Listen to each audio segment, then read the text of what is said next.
It was a gloomy October morning. A man and his two sons went fishing in the woods that stretched miles beyond their own backyard.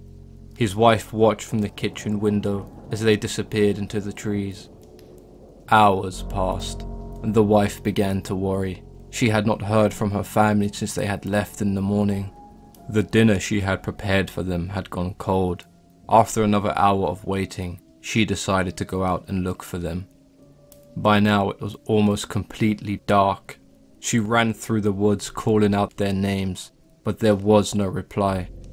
It was some time before she came across a stream, but there lay the bodies of her husband and oldest son, with a knife stuck in each one of their chests. It was obvious that they had been murdered. She continued to look for her youngest son. Surely an 11-year-old boy could not survive alone in the woods for long. It was too dark and she could not see anything. After mourning her husband and son, she decided to head back home. She now realized that the person who killed her two family members was still out there in the woods. Terrified out of her wits, she ran frantically through the woods until she reached her home. When she arrived, she told her neighbor what had happened, but swore her to secrecy as she did not want the events of today to be known by anyone else. The next day, her neighbor helped her smuggle the bodies out of the stream, and together they buried them both in the woods. The woman was still in search of her youngest son. She had searched the woods the entire morning and found no trace of him. She hoped he had found shelter and would return to her when he knew it was safe.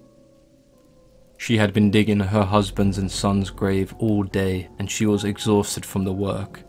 When she had finished digging, her neighbor offered to go back into the house and retrieve 2 blankets in order to wrap their bodies. The woman agreed and suggested that she took them from her bed.